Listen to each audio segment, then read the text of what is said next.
Hello students, मेरा नाम है अभिषेक वर्मा और स्वागत है आपका हमारे चैनल श्रीनाथ एजुकेशन कंसल्टेंसी।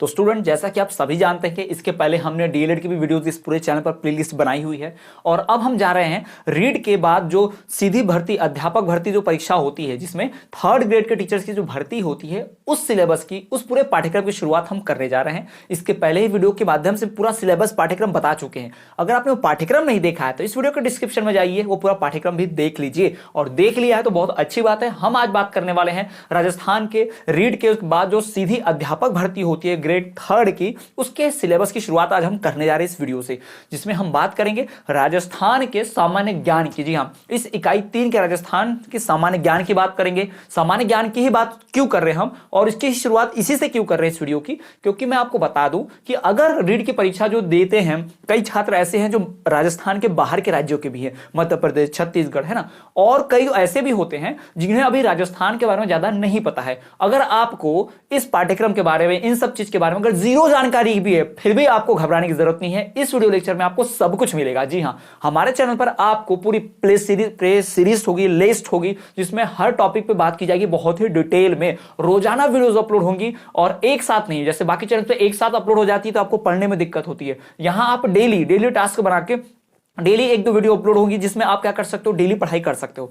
मैं इस वीडियो लेक्चर में आपको बताऊंगा इसकी मार्किंग स्कीम, अंकों का विभाजन बताऊंगा कि कैसे अंक हासिल करने हैं, ज्यादा टॉपिक्स क्या पूछा जा सकता है वो बताऊंगा, सबसे महत्वपूर्ण टॉपिक क्या है वो बताऊंगा, और कैसे इन सभी टॉपिक्स को याद रखना है, कैसे ट्रिक्स थोड़ी ध्यान रखनी है वो भी मैं आपको बताऊंगा। साथ ही साथ अंक विभाजन भी दूंगा। तो वीडियो के एंड तक बने रहना है और जुड़े रहना है हमारे चैनल श्रीनाथ एजुकेशन कंसल्टेंसी के साथ। और यदि आप चैनल पर पहली बार आए हो, चैनल को सब्सक्राइब नहीं किया तो चैनल को सब्सक्राइब जरूर करो, साथ ही साथ बेल नोटिफिकेशन ऑल पर जरूर रखो। तो चलिए स्टूडेंट्स, बात करते हैं हम हमारे इस विषय की, जिसका नाम है राजस्थान का सामान्य ज्ञान। और उस राजस्थान के सामान्य ज्ञान में भी है हम आज बात करने वाले राजस्थान के प्रतीक चिन्हों के बारे में। अब आप सोचेंगे कि सर ने ये राजस्थान का प्रतीक चिन्ह क्यों शुरू किया। भाई, मैंने राजस्थान का प्रतीक चिन्ह इसलिए शुरू किया कि जिस छात्र को राजस्थान के बारे में ज्यादा जानकारी नहीं है तो पहले उस राज्य को जान ले। भाई, किसी भी राज्य की आप परीक्षा देने जा रहे हैं, आप उस राज्य में अध्यापक भर्ती होना चाहते हैं, अध्यापक बनना चाहते हैं, तो उस राज्य की सब कुछ जानकारी आपको होनी चाहिए। और शुरुआत होगी उस राज्य के प्रतीक चिन्हों से। भाई, इस राज्य का ये पशु है, इस राज्य का ये राज्य पक्षी है, ये इसका खाना है, ये इसकी मिठाई है, ये इसका नृत्य है, ये सब पता होना ही चाहिए। जी हां, तो ये आपके लिए बहुत ध्यान वाली बात है और ये वीडियो इतनी इंटरेस्टिंग होने वाली है कि इस वीडियो में आपको सारी जानकारी वीडियो देखकर ही याद हो जाएगी। और चाहे तो आप नोट्स भी बना सकते हैं। जी हां स्टूडेंट्स, आप साथ साथ इस वीडियो के नोट्स भी बना सकते हैं।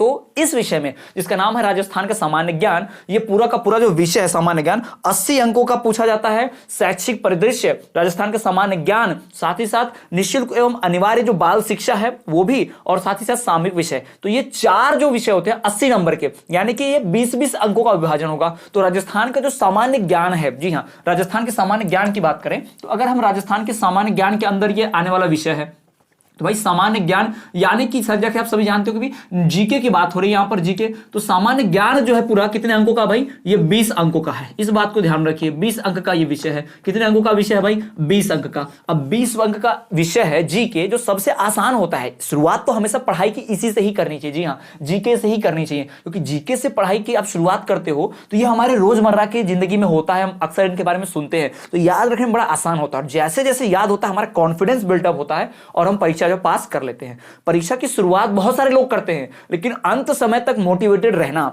एकदम मोटिवेटेड, उत्साहित रहना, वही परीक्षा क्लियर करते हैं। तो हम वैसे ही बिल्कुल पढ़ेंगे कि अंत तक, परीक्षा के 1 दिन पहले तक हम क्या करेंगे, पूरी तरह से मोटिवेटेड रहेंगे और पूरा सिलेबस बहुत जल्दी कवर हो जाएगा सिर्फ इसी चैनल पर, और रिवीजन भी होगी। जी हां, तो चलिए बात करते हैं सामान्य ज्ञान विषय की, जिसपे अंक आवंटित है 20। अब जो पूरा विषय है सामान्य ज्ञान, राजस्थान का सामान्य ज्ञान, उसमें भाई सामान्य ज्ञान, शैक्षिक परिदृश्य, साथ ही साथ निःशुल्क एवं जो बालकों के लिए जो शिक्षा, अनिवार्य शिक्षा अधिनियम है, और सामयिक विषय है, ये पूरे चारों अगर मिला दिया जाए तो 80 अंकों का यहीं से आता है। 80 नंबर बहुत बड़ी बात है। और उस 80 में से भी भाई 20 अंक जो आते हैं सामान्य ज्ञान से आते हैं। तो सामान्य ज्ञान में से भी बहुत सारी चीजों की सामान्य ज्ञान हमें ध्यान रखना है। क्या क्या सामान्य ज्ञान में रहेगा भाई, राजस्थान के प्रतीक चिन्ह, जिसकी बात आज हम इस वीडियो में करने वाले हैं। साथ ही साथ आपको भाई राजस्थान सरकार की जो फ्लैगशिप योजनाएं चल रही हैं, राजस्थान के जो प्रमुख अनुसंधान केंद्र हैं उनकी भी वीडियो आएगी, है ना। हर एक पे की वीडियो बड़ी डिटेल में आएगी, जहां आप वीडियो देखकर सब याद कर लोगे, यानी आपके जो नंबर रहेंगे ना 2-2 पक्के हो जाएंगे।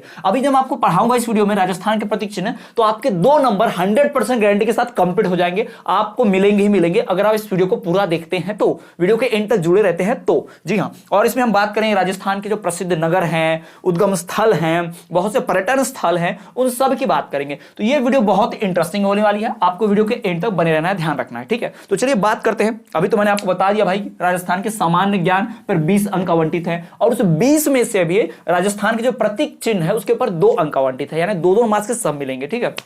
तो मैं आपके सामने बताऊंगा राजस्थान के प्रतीक चिन्ह कौन है। अब ये देखकर आप ये अंदाजा मत लगाइए कि वीडियो में बस इतने ही एक एक करके मैं ऐसा बता दूंगा, नहीं नहीं नहीं, बिल्कुल नहीं। मैं एक एक करके अभी मैं आपको एक साथ बताऊंगा कि कितने प्रतीक चिन्ह हैं और इन प्रतीक चिन्हों को कौन कौन से, एक बस जनरल आइडिया, उसके बाद एक एक को पकड़कर हम भाई डिटेल में डिस्कस भी करेंगे कि इसमें इसका जो ऐसे उदाहरण के तौर पर मैं आपको बताऊं। फॉर एग्जाम्पल एक बात कि राज्य वृक्ष की बात हो रही, तो राजस्थान का जो राज्य वृक्ष है जिसे खेजड़ी कहते हैं या फिर समी वृक्ष भी कहते हैं, तो इसका साइंटिफिक वैज्ञानिक नाम क्या है, इसमें कौन सा फल उगता है, कैसे फूल लगते हैं, इसका इस्तेमाल क्या है और किन इलाकों में ज्यादा पाया जाता है, ये सब जो है मैं आपको बताऊंगा, ठीक है। क्योंकि सवाल कुछ भी पूछा जा सकता है। अब ये रीड से लेवल के ऊपर की परीक्षा है, यानी कि यहां पास हुए तो सीधे अध्यापक बन जाएंगे और आपका भविष्य सुनिश्चित है, सरकारी अध्यापक, सरकारी शिक्षक बनने का सपना जो आपका पूरा हो जाएगा। हमारे श्रीनाथ एजुकेशन कंसल्टेंसी ने अभी तक कई छात्रों का भविष्य, कई शिक्षकों का भविष्य सुनहरा बनाया है हमारे साथ जुड़कर।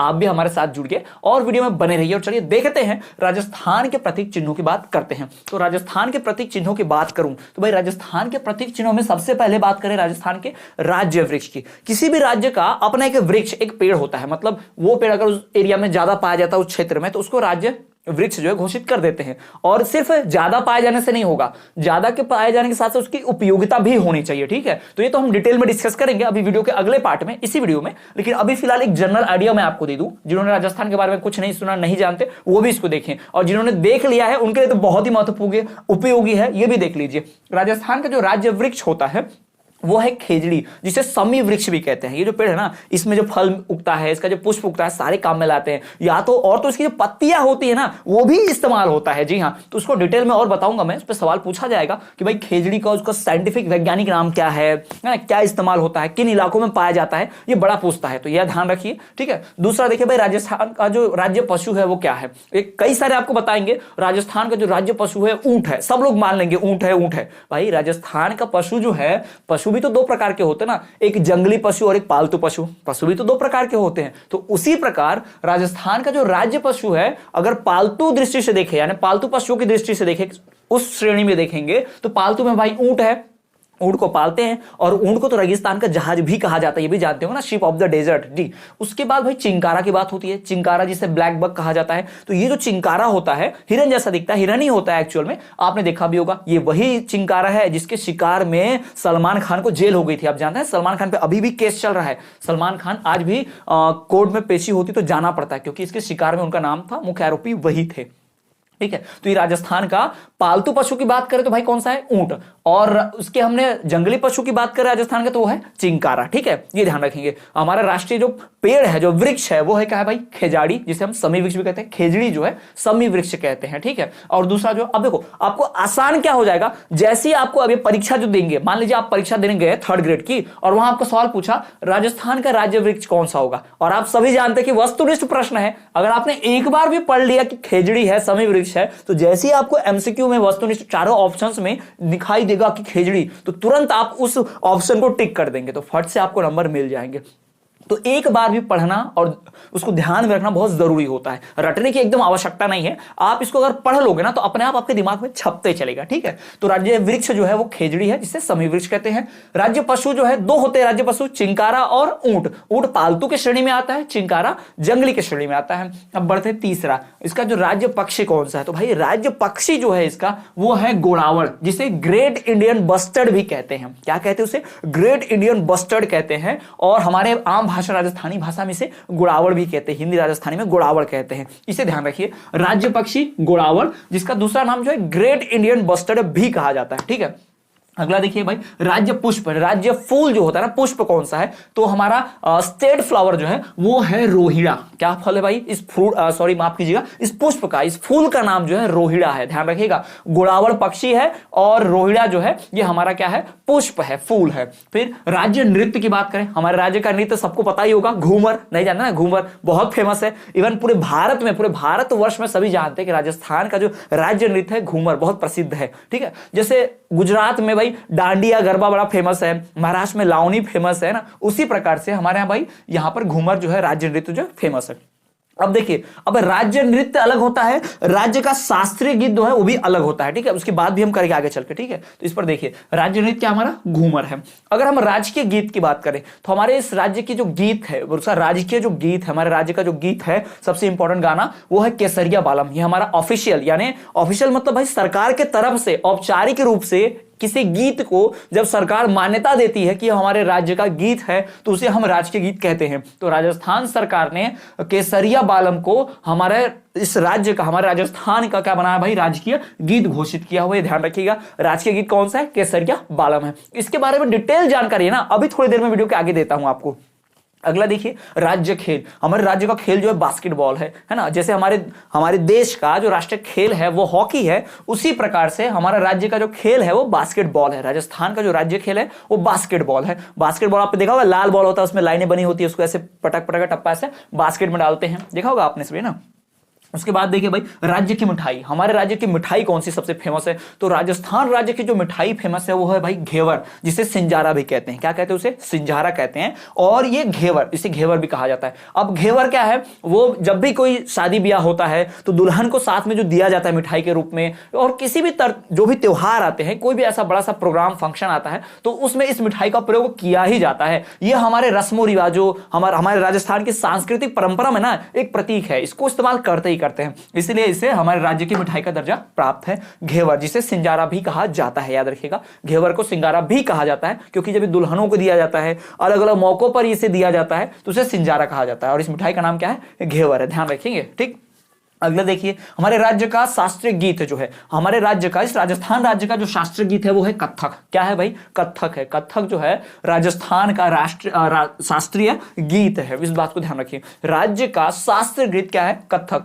नृत्य की बात की तो भाई घूमर, और शास्त्रीय गीत की बात की तो कत्थक, इस बात को आप ध्यान रखिएगा। शास्त्रीय गीत नृत्य जो है वो कत्थक है। तो यहां पर मैंने आपको बताया 1 2 3 4 5 6 7 8 9, यहां पर 9 चीजें मैंने आपको बताई जो राजस्थान के प्रतीक चिन्हों के रूप में इस्तेमाल होती है। यहां से 2 नंबर का सवाल आपको आएगा ही आएगा, पक्का ये मानकर चल लीजिए आप, ठीक है। तो ये हो गया राजस्थान के प्रतीक चिन्ह। एक बार फिर से देख लेते हैं, फिर से रिवाइज कर लेते हैं कि आपको पूरा याद हो जाए। तो चलिए रिवाइज करते हैं। राजस्थान का राज्य वृक्ष, जिसे हम कहेंगे खेजड़ी समी वृक्ष।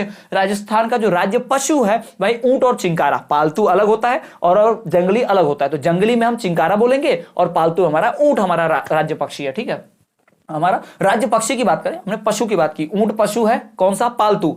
चिंकारा पशु है कौन सा, जंगली। और राज्य पक्षी की बात करें, गोड़ावड़, जिसे द ग्रेट इंडियन बस्टर्ड भी कहते हैं। क्या कहते हैं इसे, ग्रेट इंडियन बस्टर्ड कहते हैं, वो हमारा राज्य पक्षी है। दूसरा भाई अगला देखिए, राज्य पुष्प रोहिड़ा। रोहिड़ा जो हमारा राज्य का पुष्प है, राज्य पुष्प है। फिर राज्य नृत्य की बात करें तो घूमर। घूमर जो हमारे राज्य का नृत्य है, इसको भी ध्यान में रखिए, घूमर जो हमारे राज्य का नृत्य है। अगला भाई राजकीय गीत की बात करें, केसरिया बालम। केसरिया बालम हमारे राज्य का गीत है, इसको भी ध्यान रखेंगे। केसरिया बालम जो है ये राज्य की गीत है। अगला राज्य खेल की बात करें तो भाई बास्केटबॉल हमारे राज्य का खेल है। बास्केटबॉल क्या है, हमारे राज्य का खेल है। बास्केटबॉल हमारे राज्य का खेल है, जिसमें भाई बास्केटबॉल को कैसे खेला जाता है, उसकी शुरुआत कैसे हुई, क्या क्या हुआ, किस सन में घोषित किया गया बास्केटबॉल को हमारा राज्य खेल, ये भी हम थोड़ा देखेंगे डिटेल में आगे, ठीक है। राज्य मिठाई की बात की जाए तो घेवर, जिसे सिंजारा भी कहा जाता है, घेवर जो है ये हमारे राजस्थान की राज्य मिठाई, राष्ट्रीय नहीं राज्य मिठाई। याद रखिए, यहाँ सब कुछ राज्य की बात होगी, राष्ट्रीय नहीं। तो ये राज्य मिठाई की बात हो रही है, घेवर, जिसे सिंजारा भी कहा जाता है। अगला हमारे राज्य का शास्त्रीय गीत जो है कत्थक है। कौन सा भाई, कत्थक जो है राज्य का शास्त्रीय गीत है, हमारे राज्य का शास्त्रीय गीत। तो ये मैंने जो आपको 9 बताए हैं, ये हमारे राष्ट्र के प्रतीक चिन्ह, राज्य के प्रतीक चिन्ह, माफ कीजिएगा, राज्य के प्रतीक चिन्ह है, इसको ध्यान रखिए। कभी बोल रहा हूं कि राष्ट्र नहीं, राज्य ही ध्यान रखना आपको, ठीक। तो सामान्य ज्ञान विषय में राज्य के जो प्रतीक चिन्ह हैं जो 20 अंकों के आते हैं सामान्य ज्ञान में से, ठीक है। तो सामान्य ज्ञान 20 अंकों का है, उसमें राष्ट्र के प्रतीक चिन्ह है और इन प्रतीक चिन्हों से कितने अंकों का सवाल आएगा, 2 अंकों का सवाल आएगा। कितने अंक का, 2 अंकों का, ध्यान रखिएगा, ठीक है। तो ये तो हो गया, मैंने एक जनरल इंफॉर्मेशन दे दिया कि कैसे याद रखना है, क्या क्या बातें हैं। अब हम एक एक डिटेल में जानेंगे, ये खेजड़ी क्या है, क्या फल लगता है, क्या लगता है, इसमें क्या क्या बातें होती हैं, फिर चिंकारा, ऊंट, इन सब के बारे में थोड़ी जानकारी लेंगे एक एक करके। चलिए तो वीडियो को आगे बढ़ाते हैं। तो स्टूडेंट्स, बात करें इन सबसे महत्वपूर्ण प्रतीक चिन्हों में से सबसे पहले जो कि राजस्थान का राज्य वृक्ष। जी हाँ, राजस्थान के राज्य वृक्ष की बात करें, जैसा कि अभी हमने पढ़ा कि राजस्थान का जो राज्य वृक्ष है वो है खेजड़ी, जिसे समी वृक्ष भी कहा जाता है। तो खेजड़ी को समी वृक्ष के नाम से भी जानते हैं और इसको राज्य वृक्ष घोषित किया गया था 31 अक्टूबर 1983 को। जी हाँ, 31 अक्टूबर 1983 को, 31 अक्टूबर 1983 को इसे राजस्थान का राज्य वृक्ष घोषित किया गया था, खेजड़ी समी वृक्ष को। याद रखिएगा, पूछ सकता है कौन से वर्ष में, कौन से सन में जो इसको खेजड़ी को राज्य वृक्ष घोषित किया गया था, तो आप बताएंगे 31 अक्टूबर 1983। 31 अक्टूबर 1983 को खेजड़ी वृक्ष को, समी वृक्ष को राज्य वृक्ष घोषित किया गया था राजस्थान का। चलिए आगे बढ़ते हैं। इसका वनस्पतिक नाम पूछें, अगर इसका साइंटिफिक नेम देखें हम, तो इसका नाम है प्रोसोपिस सिनेरेरिया। जी हाँ, प्रोसोपिस सिनेरेरिया, याद रखिएगा। अगर आपको बहुत ज्यादा कठिनाई होती है तो कहीं भी आप पढ़ते हो हेडिंग में ऐसा लिख सकते हैं, नोट्स में बोल्ड में लिखिएगा इसको, ठीक है। प्रोसोपिस सिनेरेरिया, सिनेरेरिया याद रखिएगा, ऐसे तोड़ के पढ़ेंगे तो याद रहेगा आपको, ठीक है। प्रोसोपिस सिनेरेरिया, ये ध्यान रखेंगे। इसका नाम है किसका, खेजड़ी का। खेजड़ी का जो वनस्पतिक नाम है वो है प्रोसोपिस सिनेरेरिया। प्रोसोपिस सिनेरेरिया जो है इसका वनस्पतिक नाम है। इसे राजस्थान का कल्प वृक्ष भी कहते हैं। जी हाँ, इसे राजस्थान का कल्प वृक्ष भी कहते हैं, भी आपको ध्यान रखना है, इसे राजस्थान का कल्प वृक्ष भी कहा जाता है। और इस खेजड़ी का वनस्पतिक नाम जो है वो है प्रोसोपिस सिनेरेरिया। जी हाँ, प्रोसोपिस सिनेरेरिया जो है इसका वनस्पतिक नाम है। राजस्थान का कल्प वृक्ष भी इसको कहा जाता है। अगला, इस पेड़ में जो फल लगते हैं, इस पेड़ के फलों की बात करते हैं, तो भाई इस पेड़ में जो फल लगता है उस पेड़ को बोलते हैं सांगरी। क्या बोलते हैं उसे, सांगरी कहते हैं। और इस सांगरी जो है, इस फल को सुखाकर इसकी सब्जी बनाई जाती है। इस बात को ध्यान रखिए कि इस सांगरी फल को सुखाकर इसकी सब्जी बनाई जाती है। इसकी जो पत्तियां होती हैं उस पत्ती को लूम कहते हैं और इस पत्ती को चारे के रूप में इस्तेमाल किया जाता है। ऊंटों को, गाय भैंस जानवरों को खिलाया जाता है। जी हाँ, बकरियों को भी।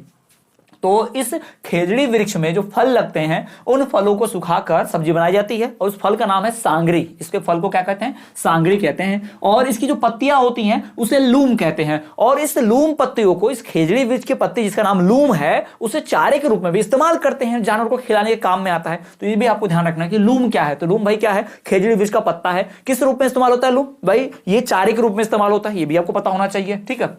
उसके बाद इस पेड़ का बहुत धार्मिक महत्व भी है। जी हाँ, धार्मिक महत्व क्या है इस पेड़ का, ये पेड़ जो है विजयादशमी के दिन इस पेड़ की पूजा होती है। विजयादशमी यानी कि दशहरा। जी हाँ, उस दिन इस वृक्ष की पूजा किया जाता है। समी वृक्ष जो है, खेजड़ी वृक्ष जो है, इसका धार्मिक महत्व बहुत है। क्या क्या महत्व है, सबसे पहला धार्मिक महत्व कि विजयादशमी के दिन, दशहरे के दिन इस समी वृक्ष की पूजा की जाती है। दूसरी बात कि जो लोक देवता हैं, राजस्थान के जो लोक देवता हैं जैसे कि गोगा जी व झुंझार बाबा, इनके मंदिर भी इसी वृक्ष के नीचे बने रहते हैं। जी अक्सर इसी वृक्ष के नीचे, खेजड़ी वृक्ष के नीचे आपको गोगा जी और झुंझार बाबा के मंदिर बने हुए मिल जाएंगे आपको, ठीक है। ध्यान रखिएगा, जो लोक देवता होते हैं, राजस्थान के कुछ लोक देवता हैं, लोक कथाओं में हम ये जो देवता पाए जाते हैं इनका जिक्र है, उन देवताओं के मंदिर जो हैं कहां बनते हैं, इन जैसे कि इसी वृक्ष के नीचे बनेंगे। और वो कैसे हैं लोक देवता, वो गोगाजी बाबा, साथ ही झुंझार बाबा जो हैं, ये जो हमारे देवता हैं, इनके मंदिर इस खेजड़ी वृक्ष के नीचे बनते हैं। तो ये जो इसका एक धार्मिक महत्व हो गया है ना,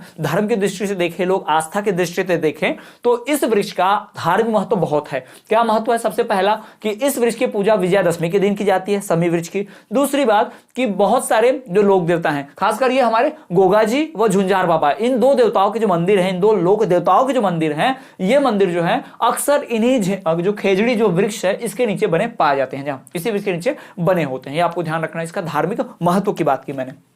फिर बात करें भाई इस वृक्ष को कब, इसके बारे में और इसके लिए कुछ काम किया जाता है या इसको क्या महत्ता और है, तो देख लेते हैं। अगर हम बात करें तो भाई ये 12 सितंबर 1978, 12 सितंबर 1971 से प्रत्येक वर्ष हर साल 12 सितंबर को खेजड़ी दिवस मनाया जाता है। खेजड़ी दिवस मनाया जाता है, क्यों मनाया जाता है इसके पीछे कहानी भी हम देखेंगे, पर फिलहाल आपको याद रखना है, दो आपको डेट याद रखनी है। पहली तिथि आपको ध्यान रखनी है कि एक खेजड़ी वृक्ष को 31 अक्टूबर 1983 को क्या बनाया गया भाई, राज्य जो है इसको वृक्ष बनाया गया। ठीक है, 31 अक्टूबर 1983 को खेजड़ी वृक्ष को राजस्थान का राज्य वृक्ष घोषित किया गया। दूसरी बात पर आ जाते हैं।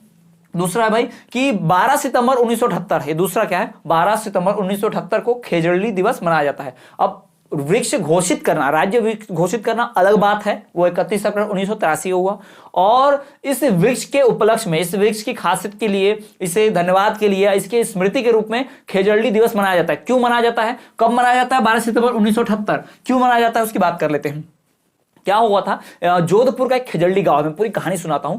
जोधपुर में खेजड़ी गांव है, 1730 ईस्वी पूर्व में उस गांव में क्या हुआ, बहुत सारे ऐसे लोग थे जो सरकार और वो बाकी जो लोग थे वहां पे, जो वहां की कह सकते हैं आप, वहां के जो प्रशासनिक लोग थे वो वहां के आसपास के पेड़ों को काट कर वहां पे कुछ निर्माण करना चाहते थे और अपने कार्यों के लिए इस्तेमाल करना चाहते थे। लेकिन उस खेजड़ी गांव के लोगों ने उनके खिलाफ लोहा लिया, उनसे लड़े, उनके खिलाफ हथियार उठाए और वृक्षों को काटने से रोका। जी हाँ, और इसी चक्कर में, इसी आपाधापी में भाई 363 नर नारी यानी जो व्यक्ति थे, लोग जो थे, उसमें आदमी औरतें सभी शामिल थे, महिला पुरुष, तो 363 लोग, 363 लोगों ने अपने प्राणों की आहुति दे दी। जी हाँ, इनके प्राण चले गए। यानी लड़ते वक्त पेड़ों को बचाने के लिए जब वो वृक्ष काटने वालों से लड़े तो इनकी जान भी चली गई। तो इन्हीं के रूप में, इनको ही याद करके, इनकी श्रद्धांजलि के रूप में, इनकी दी गई कुर्बानी को अमर बनाने के लिए सरकार जो है हर साल यहां पर लोगों द्वारा, स्थानीय लोगों द्वारा, सरकार की मदद से यहां पर मेला लगाया जाता है। पूरी दुनिया का एकमात्र, पूरे विश्व में एकमात्र वृक्ष मेला, जो कहीं भी वृक्ष मेला नहीं लगता।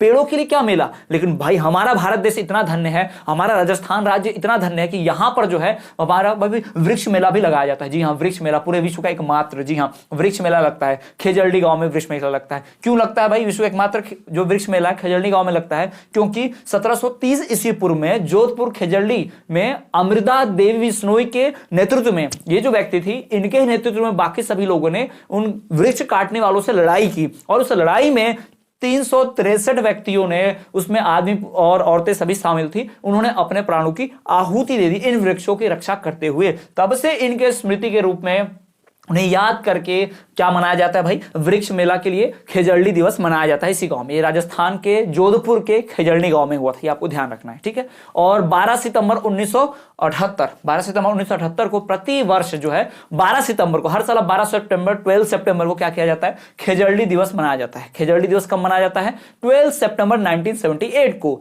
खेजड़ी वृक्ष को कब राज्य वृक्ष घोषित किया गया, 31 अक्टूबर 1983 को। ये भी ध्यान रखेंगे आप, 31 अक्टूबर 1983, 31 अक्टूबर 1983 को इस वृक्ष को राज्य वृक्ष जो घोषित किया गया था। तो ये आप इस वृक्ष के बारे में जान सकते हैं, प्रोसोपिस सिनेरेरिया। प्रोसोपिस सिनेरेरिया इसका वनस्पति का नाम है भाई। इसको राजस्थान का कल्प वृक्ष भी कहते हैं ना। तो चलिए थोड़ा सा एक बार और रिवाइज कर लिया जाए कि हमने इस वृक्ष के बारे में क्या क्या पढ़ा। सबसे पहली बात, इस वृक्ष यानी राजस्थान का जो राज्य वृक्ष है, जिसका नाम है खेजड़ी समी वृक्ष, यह 31 अक्टूबर 1983 को, कब, 31 अक्टूबर 1983 को इसे राजस्थान का राज्य वृक्ष घोषित किया गया था। दूसरी बात, इसका जो वनस्पति का नाम है वो है प्रोसोपिस सिनेरेरिया। वनस्पति का नाम क्या है इसका, प्रोसोपिस सिनेरेरिया इसका वनस्पति का नाम है, आपको ये भी ध्यान रखना है। इस वृक्ष का जो वनस्पति का नाम है वो है प्रोसोपिस सिनेरेरिया।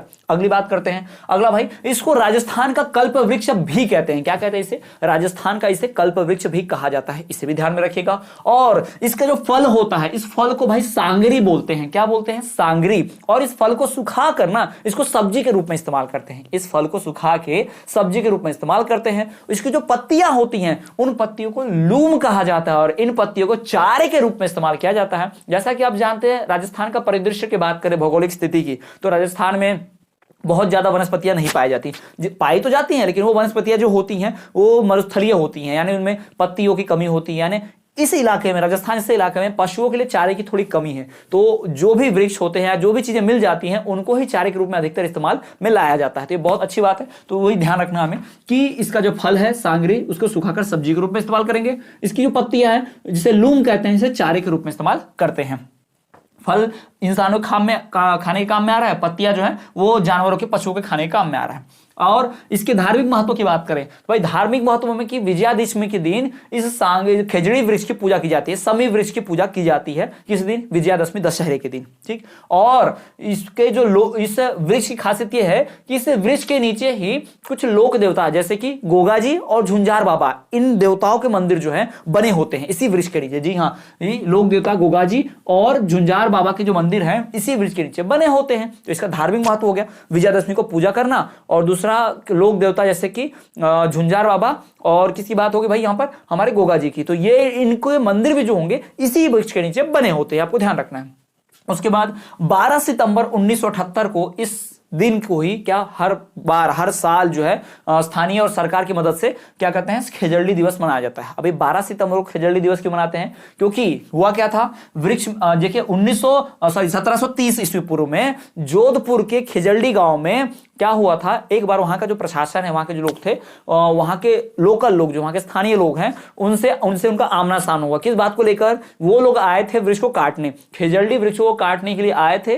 तो यहां पर अमृता देवी जो विश्नोई हैं उनके नेतृत्व में लोगों ने उन लोगों से टक्कर ली, उनको मार भगाया और उन्होंने खेजड़ी वृक्ष को काटने नहीं दिया तब से। और इसमें 363 लोगों की मृत्यु भी हुई। जी हाँ, उनका बलिदान जो हुआ, उनकी को शहादत मिली, इतने लोग जो है कुर्बान हो गए इन वृक्षों की रक्षा के लिए। तो इसलिए इस दिन को अमर बनाने के लिए, उनके श्रद्धांजलि देने के लिए उनको ये जो खेजड़ी दिवस है ये मनाया जाता है। कहां पर भाई? राजस्थान के जोधपुर के खेजड़ी गांव में मनाया जाता है। 12 सितंबर 1978 से शुरू हुआ था, तो हर साल 12 सितंबर को ये अब मनाया जाता है। तो ये आपको ध्यान रखना है। तो ये मैंने पूरा बता दिया राजस्थान की जो राज्य खेजड़ी है जिसे समी वृक्ष कहा जाता है, जिसका वनस्पतिक नाम प्रोसोपिस सिनेरेरिया है, भाई 31 अक्टूबर को घोषित किया गया था 1983 में, उसी वृक्ष की बात है। तो आई होप कि आपको पूरा समझ में आ गया, अब इस पूरे वृक्ष के बारे में पता चल गया होगा। अब इस वृक्ष से जुड़ा हुआ एक भी सवाल नहीं बचा, कोई भी सवाल पूछ दे भाई आप उसको फटाफट सॉल्व कर पाएंगे। कई भाषाओं में इसके अलग अलग नाम भी है, जैसे कि इसको कई भाषाओं में से बिन्ना बिन्नी है ना, समी और कई नामों से इसे जाना जाता है। तो उतना भी ज्यादा ध्यान नहीं रखना आपको, लेकिन इतना जरूर ध्यान रखिएगा, ये जितना मैंने बातें लिखी यहां पर आप बहुत इंपॉर्टेंट है, लिख सकते हैं। इस वीडियो को आप रोक कर भी इन नोट्स को पूरा लिख सकते हैं, कॉपी पढ़ने में बहुत आसानी होगी आपके लिए। चलिए अब बात करेंगे राजस्थान के दूसरे प्रतीक चिन्ह की। तो स्टूडेंट्स, अगर हम बात करें राजस्थान के दूसरे प्रतीक चिन्हों की, तो उसमें हम बात करेंगे भाई हमारे राजस्थान के राज्य पशुओं के बारे में। तो राजस्थान के राज्य पशु की बात करें तो इसमें चिंकारा व ऊंट आपको दो देखने मिलेंगे। जी हाँ, राजस्थान का जो राज्य पशु है वो दो श्रेणियों में बांटा गया है। पहला श्रेणी जो है वो पालतू पशु का है, दूसरा श्रेणी जो है वो जंगली पशु का है। तो पालतू पशु में राजस्थान के राज्य पालतू राज्य पशु की बात करें तो भाई ऊंट आएगा, और हम जंगली पशु की बात करें, राज्य जंगली पशु की बात करें तो उसमें हम चिंकारा आएगा। ठीक है, तो सबसे पहले हम चिंकारा के बारे में बात करेंगे। चिंकारा के बारे में बहुत ज्यादा डिटेल इसमें इंफॉर्मेशन याद नहीं रखनी है, थोड़ी सी रखनी है, वो बात करेंगे। और ऊंट के बारे में थोड़ा ज्यादा जानकारी रखनी है क्योंकि ऊंट तो ऑलरेडी इतना प्रसिद्ध है कि उसके बारे में कई जानकारी हमको मिलेंगी। ठीक है, तो पहले हम बात करेंगे यहाँ पर भाई चिंकारा के। ठीक है, तो देखिए यहां पर चिंकारा की, तो चिंकारा का सबसे पहले किसी भी चीज का अगर जीव जंतु या पेड़ पौधों की बात हो तो भाई आप ध्यान रखिए उसका वैज्ञानिक नाम, उसका उपनाम आपको पता होना चाहिए। ठीक है, तो भाई चिंकारा का जो वैज्ञानिक नाम है वो है गजेला बेनेटी। जी हाँ, क्या नाम है इसका? गजेला बेनेटी। जी हाँ, इसे गजेला बेनेटी भी कहते हैं। ठीक है, ये आप इसका नाम है, वैज्ञानिक नाम है। चिंकारा का जो वैज्ञानिक नाम है वो गजेला बेनेटी है, इसको ध्यान रखिएगा, इसका जो वैज्ञानिक नाम है। ठीक है, इसका वैज्ञानिक नाम है गजेला बेनेटी, ध्यान रखेंगे। उसके बाद इसके उपनाम की बात करें, इसको प्यार से क्या बुलाया जाता है, अक्सर किस नाम से फेमस है, तो वो है भाई छोटा हिरण। किस नाम से? छोटा हिरण। इसे छोटा हिरण के नाम से ज्यादा जाना जाता है, ज्यादा फेमस है उस नाम से। ठीक है, चिंकारा का वैज्ञानिक नाम गजेला बेनेटी, इसका उपनाम जो है वो छोटा हिरण, और यह एंटीलोप प्रजाति का है। जी हाँ, एंटीलोप प्रजाति का है। एंटीलोप प्रजाति क्या होता है? वो हिरण जिनकी टांग एकदम पतली पतली सी रहती हैं। ठीक है, इनके सींग भी होते हैं, वो उसी प्रजाति का है। तो ये थोड़ा सा ऊपर में ब्लैक रहेगा और नीचे से व्हाइट रहेगा, इसे इसको ब्लैक बग भी कहा जाता है, अक्सर फेमस है ना। इसी की बात मैं आपको बता रहा था। इसी के शिकार के मामले में सलमान खान जो है जेल गए हुए थे और अभी भी उनके ऊपर केस चलता है। उस समय हम साथ साथ हैं ऐसी फिल्म की मूवी की शूटिंग हो रही थी और उसी दौरान इसका शिकार किया गया था। गांव वालों ने देखा, वहां गांव वाले जो होते हैं, राजस्थान के जो गांव क्षेत्रों में, ग्रामीण क्षेत्रों में जो लोग हैं वो अपने वन्य जीवों को, वन संसाधनों की रक्षा भी करते हैं और बाहरी लोगों से बचाते हैं, तो इसके लिए बहुत जागरूक हैं। इसके लिए राजस्थान के लोगों की तारीफ जितनी की जाए उतनी कम है, तारीफ होनी चाहिए, क्योंकि भाई ये लोग ना प्राकृतिक संसाधनों का बेकार में इस्तेमाल तो बिल्कुल नहीं करेंगे, साथ ही साथ उनकी रक्षा भी करेंगे, ना उसे बहुत ज्यादा जरूरत से ज्यादा नुकसान पहुंचाएंगे उसे, बल्कि उसकी रक्षा करते हैं। तो ये बहुत बड़ी बात देखने में नजर आती है। भारतवर्ष में से कई जगह मिल जाएंगे, गुजरात में भी जंगलों में जो शेर होते हैं उनकी रक्षा, उनको ना नुकसान पहुंचाना, ये गिर जो वन है ना वहां के आसपास के रहने वाले जो लोग हैं वो लोग करते हैं। तो उसी प्रकार से राजस्थान में भी जो है यहाँ के स्थानीय लोग जो है यहाँ के वन्य संपदा का ख्याल रखते हैं, ये हमें ध्यान रखना है। सरकार को इनका बहुत सहयोग मिलता है, इनके सहयोग से ही जो है राजस्थान में वन संपदा जो है बच रही हुई है।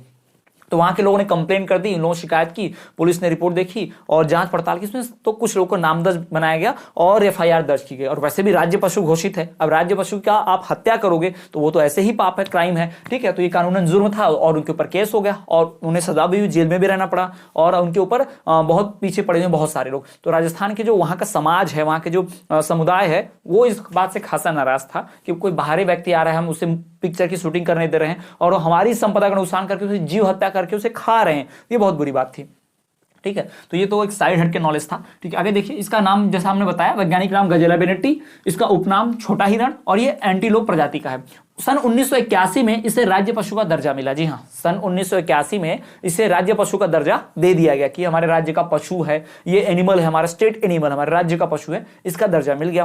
फिर इस पशु को कहां देखा जाएगा? राजस्थान के जयपुर में नाहरगढ़ में अभ्यारण्य है, चिंकारा का अभ्यारण्य है, जहां पे ढेर चिंकारा है, खूब भर भर के बाद देखने मिल जाते हैं, वो चिंकारा के लिए प्रसिद्ध है। जी हाँ, जयपुर का नाहरगढ़ अभ्यारण्य, अभ्यारण्य मतलब वाइल्ड लाइफ सेंचुरी, वन्य जीव अभ्यारण्य जिसे कहते हैं, जहां प्राकृतिक रूप से जानवरों को, पेड़ पौधों को संरक्षित किया जाता है। इस पूरे एरिया को घेर के संरक्षित कर देते हैं। जो वन रक्षक होते हैं, फॉरेस्ट ऑफिसर, वो सब उसका ख्याल रखते हैं, है ना। शिकार करना मना होता है वहां पे, निर्माण, वहां पे रहना, ये सब कुछ मना ही होती है, ठीक है। सरकार की परमिशन से, आज्ञा से ही घूमने के लिए सफारी, जंगल सफारी, है ना, घूमने जा सकते हैं जीप वगैरह में बैठ के, आपने देखा होगा, ठीक है। तो 1981 में से राज्य पशु का दर्जा मिल गया और चिंकारा जो है ये जयपुर के नाहरगढ़ अभ्यारण्य में, चिंकारा जो है उसी के लिए प्रसिद्ध है। जयपुर का जो नाहरगढ़ अभ्यारण्य है वो चिंकारा पक्षी के लिए बहुत प्रसिद्ध है। चिंकारा यहाँ पे बहुत देखने मिल जाएंगे ऐसे जानवर, ठीक है। उसके बाद यह जो जीव है, इस जीव के अगर इसके कैरेक्टर, नेचर की बात की जाए, इसके प्रवृत्ति की, तो बहुत ही शर्मिला जीव है। ये इंसानों को देखते ही भाग जाता है, मतलब आसपास नहीं रहेगा। ऊंट कैसे हमारे पास रहता है, उसको कोई फर्क नहीं पड़ता, है ना, वो हमारे साथ घुल मिल के रहता है, पालतू पशु है। किंतु ये जो है ये जंगली जीव है, ये हिंसक बिल्कुल नहीं होते और ये बहुत ही शर्मीले जीव होते हैं, इंसानों को देख के भाग जाते हैं, ठीक है। और ये मरुभाग में पाए जाते हैं अधिकतर। तो इनको प्राय जो है अक्सर कहां देखा जाएगा? मरुस्थल भाग में, यानी रेगिस्तानी इलाके में, डेजर्ट वाले इलाके में इनको ज्यादा पाया जाएगा। तो ये जो है शर्मिला जीव है तथा इसका मरुभाग में पाया जाता है और ये जो है इसका शिकार जो है मनाही है, पूरी तरह से गैर कानूनी है, ध्यान रखेंगे, सजा भी होती है अच्छी खासी। तो ये आपको ध्यान रखना है। किसके बारे में बात हो गई? चिंकारा के बारे में बात हो गई। अब हम बात करते हैं राजस्थान के पालतू पशु की। ये जो है चिंकारा, ये भी पशु है, राज्य पशु है, किंतु ये जंगली राज्य पशु है। अब राजस्थान के जंगली नहीं, पालतू राज्य पशु की बात करेंगे, जो कि हमारा रेगिस्तान का जहाज ऊंट है। तो स्टूडेंट्स, अगर हम बात करें राजस्थान के पालतू राज्य पशु की, तो वो है ऊंट। जी हाँ, कौन सा पालतू पशु है? ऊंट है। और अगर जंगली पशु की बात चिंकारा की तो हमने कर ली, अब हम बात कर रहे हैं ऊंट की। तो भाई ऊंट की अगर बात करें इसके वैज्ञानिक नाम की, तो इसका वैज्ञानिक नाम जो है वो है कैमेलस ड्रोमेडेरियस। जी हाँ, कैमेलस ड्रोमेडेरियस। कुछ लोग इसको कैमेलस भी बोलते हैं, वैज्ञानिक नाम इतना भी बोलते हैं, लेकिन आपको ऊंट का वैज्ञानिक नाम कैमेलस ड्रोमेडेरियस ध्यान रखना है। इसका अगर उपनाम की बात करें तो भाई इसका उपनाम होता है रेगिस्तान का जहाज। आप सभी जानते होंगे, आप सबने पहले भी बहुत सुना ही होगा, ठीक है। तो वैज्ञानिक नाम जो इसका है कैमेलस ड्रोमेडेरियस और इसका उपनाम है राजस्थान का जहाज। ये ऊंट के बारे में बात कर रहे हैं, ठीक है। इससे जुड़े सवाल जरूर पूछे जा सकते हैं कि ऊंट भाई राजस्थान में बहुत विशेष स्थान रखता है, वहां की संस्कृति में, वहां की सभ्यता में, ये आपको पता होना चाहिए, ठीक है। तो 30 जून 2014 को इसे राष्ट्रीय पशु का दर्जा दिया गया, राष्ट्रीय पशु का दर्जा दिया गया 30 जून 2014 को। लेकिन ध्यान दीजिए, अभी एक और बात यहां पर है क्या? 30 जून 2014 को इसे राष्ट्रीय पशु का दर्जा तो दे दिया गया, लेकिन इसे, इसकी जो आधिकारिक घोषणा हुई, यह हुई 19 सितंबर 2014 को। ये आपको ध्यान में रखना है। अगर आपको सवाल पूछे कि इसके राष्ट्रीय पशु की आधिकारिक घोषणा कहां हुई, कब हुई, तो भाई 19 सितंबर 2014 को हुई बीकानेर में, ठीक है। 19 सितंबर 2014 को बीकानेर में हुई, लेकिन इसको दर्जा जो दिया गया था वो 30 जून 2014 को दे दिया गया था। 30 जून 2014 को इसे राष्ट्रीय पशु का दर्जा दे दिया गया। अब इस बात को अधिकारियों ने, मंत्रियों ने अपने मन में तो बात मान ली, आपस में सलाह कर लिया, लेकिन पूरी जनता के सामने नहीं रखा। जनता के सामने इसकी आधिकारिक घोषणा हुई 19 सितंबर 2014 को बीकानेर में हुई, ठीक है। ये ध्यान रखेंगे। ये थोड़ा सा एक्सेप्शन है, इंपॉर्टेंट है, क्योंकि यहाँ 2 डेट आपको ध्यान रखनी है। जो दर्जा मिल गया है वो 30 जून 2014 को, लेकिन दर्जा मिल गया है इस बात की घोषणा हुई 19 सितंबर 2014 को। ये ध्यान रखेंगे आप, दोनों 2014 है, एक 30 जून है और एक 19 सितंबर है। तो आप ध्यान क्या रखेंगे भाई, 30 जून के बाद सितंबर आता है। पहले मन में सोच लिया मंत्रियों ने आपस में, फिर घोषणा बाद में की, जनता को बाद में बताया, है ना। ये पहले थोड़ी आ सकता है, ये बाद का महीना है, ये ध्यान रखें। अब ट्रिक है थोड़ी सी। फिर भाई सर्वाधिक ऊंट जो होते हैं वो बाड़मेर जिले में पाए जाते हैं। राजस्थान के बाड़मेर जिले में सबसे ज्यादा ऊंट मिलेंगे, और सबसे कम ऊंट मिलेंगे प्रतापगढ़ जिले में। जी हाँ, राजस्थान के प्रतापगढ़ जिले में सबसे कम ऊंट मिलेंगे, राजस्थान के बाड़मेर जिले में सबसे ज्यादा ऊंट मिलेंगे। और यहाँ जो नस्लें पाई जाती हैं, यहाँ जो ऊंटों की जो नस्ल होती है, अलग अलग जो वैरायटी होती है, स्पीशीज होती है, उन नस्लों की बात करें तो इसमें भाई गोमट, नाचना, जैसलमेरी, अलवरी, सिंधी, कच्छी, बीकानेरी, इस प्रकार के जो है ये नस्लें हैं ऊंट की, ये विभिन्न प्रकार की नस्लें हैं। अब यहां से सवाल पूछ सकता है, बहुत महत्वपूर्ण है ये भी, कि भाई गोमट जो है किस पशु का कह सकते हैं नस्ल है, तो बताएंगे भाई गाय का, भेड़ का, बकरी का, ऊंट का, तो भाई ऊंट का ध्यान रखेंगे आप, है ना। गोमठ, नाचना, जैसलमेरी, अलवरी, सिंधी, कच्छी और बीकानेरी, ये ऊंट की क्या है नस्लें हैं। उसके बाद राजस्थान के लोक देवता की बात करें तो राजस्थान के लोक देवता पाबू जी को कहते हैं। किसे कहते हैं? पाबू जी को। इन्हें ऊंटों का देवता कहते हैं। राजस्थान के जो लोक देवता पाबू जी हैं उन्हें ऊंटों का देवता कहते हैं। ऊंटों का देवता किसे कहा जाता है? राजस्थान के लोक देवता पाबू जी को। याद रखिए, राजस्थान के जो लोक देवता हैं पाबू जी, उन्हें ऊंटों का देवता कहा जाता है। यह बात आपको ध्यान रखनी है, महत्वपूर्ण है, आपको सवाल पूछ सकता है, ठीक है। तो लोक देवता पाबू जी को ऊंटों का देवता कहते हैं।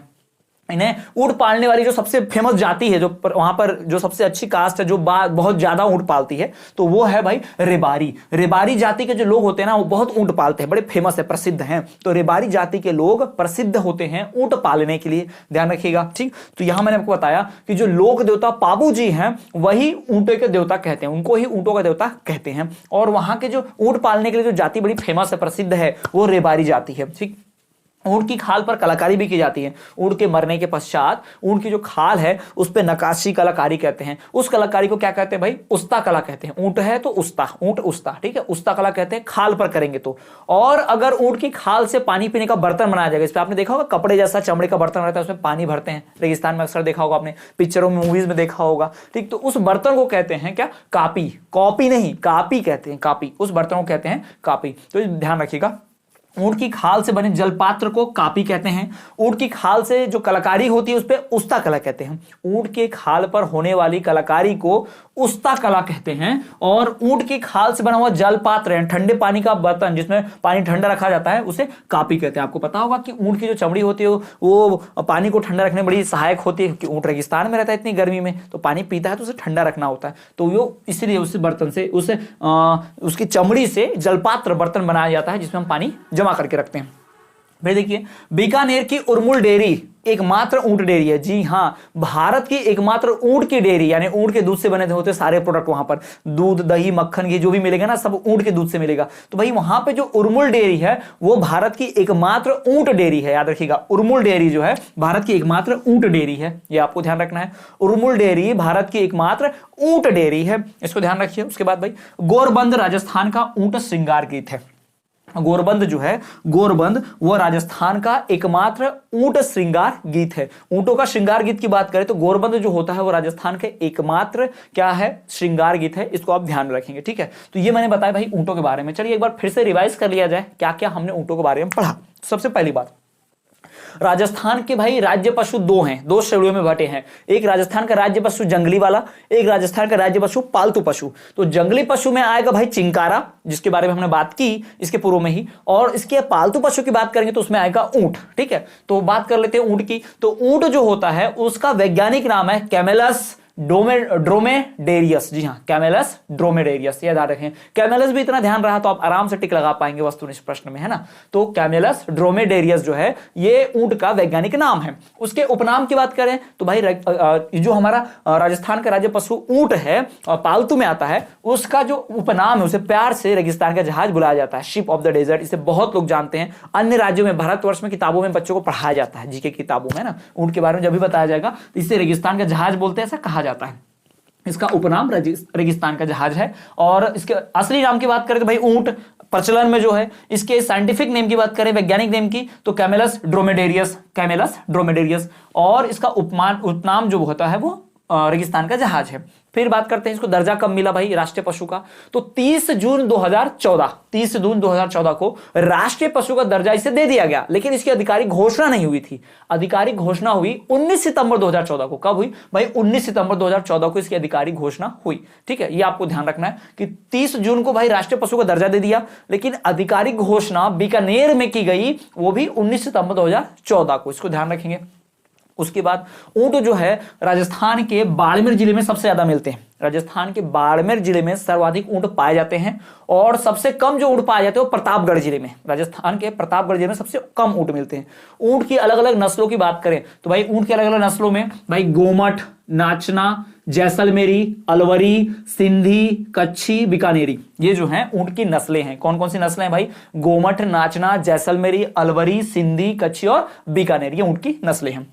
वही बात करें भाई ऊंट के लोक देवता वाली, तो भाई ऊंट का जो लोक देवता पाबू जी को ही उनको ऊंटों का देवता कहते हैं। राजस्थान के जो लोक देवता पाबू जी हैं उन्हें ऊंटों का देवता कहते हैं। राजस्थान के लोक देवता पाबू जी को ऊंटों का देवता कहते हैं, याद कर लीजिए। उसके बाद देखिए ऊंट पालने के लिए राजस्थान की जितनी जातियां ना, उनमें रेबारी जाति सबसे प्रसिद्ध है। ये लोग बहुत ऊंट पालते हैं। ऊंट पालने के लिए रेबारी जाति जो है बहुत प्रसिद्ध है राजस्थान में, रेबारी जाति। उसके बाद ऊंट की खाल पर जो कलाकारी की जाती है उसे उस्ता कला कहते हैं। क्या कहते हैं उसे? उस्ता कला। ऊंट की खाल से पानी रखने के लिए जो जलपात्र बर्तन बनाए जाते हैं उसे कहा जाता है कापी। क्या कहा जाता है उसे? कापी कहा जाता है। फिर उसके बाद बीकानेर की उर्मुल डेयरी जो है वो पूरे भारत की एकमात्र डेयरी है ऊंट वाली। जी हाँ, ऊंट डेयरी है, पूरे भारत की एकमात्र ऊंट डेयरी है उर्मुल। कौन सी डेयरी भाई? उर्मुल डेयरी, पूरे भारत की एकमात्र ऊंट डेयरी है। उसके बाद गोरबंद जो है राजस्थान का ऊंट श्रृंगार गीत है। जी हाँ, गोरबंद ऊंटों की तारीफ करने के लिए एक लोकगीत बना हुआ है, श्रृंगार गीत बना, जिसमें ऊंटों को धन्यवाद दिया जाता है, ऊंटों की तारीफ की जाती है, उनका महिमा मंडन किया जाता है, क्योंकि ऊंट राजस्थान में बहुत मदद करते हैं। इतनी गर्मी में भी चलकर हमें धूप से बचाते हैं, हमें अपने स्थान तक पहुंचाते हैं, तो इसलिए उनकी तारीफ के लिए हमारे लोग धन्यवाद करने के लिए गीत बनाए हुए हैं जिसे गोरबंद कहते हैं। गोरबंद राजस्थान का ऊंट श्रृंगार गीत है। तो स्टूडेंट्स, ये सारी जो बातें हो गई, ये हो गई ऊंट और चिंकारा के बारे में, पूरा मैंने आपको डिटेल में बता दिया। अब हम बढ़ेंगे अपने अगले प्रतीक चिन्हों की तरफ, जो कि उसकी बात हम करेंगे अगले वीडियो में। तो आपको ये वीडियो कैसी लगी, ये वीडियो पर जरूर बताइएगा। साथ ही साथ स्टूडेंट्स, अगर आप हमारे चैनल पर पहली बार आए हैं, आप हमारे इस चैनल पर पहली बार आए हैं, तो चैनल को सब्सक्राइब करके बेल नोटिफिकेशन ऑल पर जरूर रखिएगा। और प्लेलिस्ट चेक करेंगे आप तो MP की सारी वीडियोस मिलेंगी, और इसकी भी अलग प्लेलिस्ट बनेगी जिसमें आपको सारी वीडियोस देखने मिल जाएगी। वीडियो आपको कैसी लगी जरूर बताइए। दिए गए नंबरों पर आप संपर्क करके हमारी संस्था श्रीनाथ एजुकेशन कंसल्टेंसी सर्विसेज के बारे में आप जानकारी प्राप्त कर सकते हैं। हमारी संस्था आपको कई प्रकार के विभिन्न course, BA BEd, BSc BEd, MA MEd, साथ ही साथ इसमें आपको सिर्फ BEd DEd REIT MPTET और थर्ड ग्रेड शिक्षक, इन सभी के कोर्सेज उपलब्ध हैं। ANM, इन सभी में आप प्रवेश पा सकते हैं। भारतवर्ष के किसी भी राज्य के आप हो वहां प्रवेश ले सकते हैं, और बहुत ही कम फीस में शिक्षा प्राप्त करके यहां आपको ऑनलाइन ऑफलाइन दोनों क्लासेस की सुविधा प्राप्त होती है। साथ ही साथ दूरस्थ शिक्षा पद्धति, रेगुलर या प्राइवेट, किसी भी माध्यम से आप शिक्षा प्राप्त कर सकते हैं। स्टडी मटेरियल भी प्रोवाइड किया जाता है। पूरे भारतवर्ष की एकमात्र विश्वसनीय संस्था श्रीनाथ एजुकेशन कंसल्टेंसी अभी तक सैकड़ों छात्रों को शिक्षा प्रदान कर चुकी है। सैकड़ों छात्रों ने हमसे शिक्षा प्राप्त कर अनेक पदों पर, अपनी सरकारी पदों पर अपनी नियुक्ति प्राप्त की है। इस साल, इसके गत वर्ष हुए राजस्थान की रीट परीक्षा में सबसे ज्यादा 87 स्टूडेंट्स हमारी संस्था से पास हुए। तो बहुत ही महत्वपूर्ण जानकारी आपके लिए। आप हमारे चैनल के साथ जुड़ सकते हैं, दिए गए नंबर पर संपर्क कीजिए। बहुत कम फीस में कोर्सेज की जानकारी लेकर आप एडमिशन भी ले सकते हैं। तो चलिए स्टूडेंट, मिलते हैं आपसे अगले वीडियो में। तब तक देखिए आप हमारा channel Shrinath education consultancy services.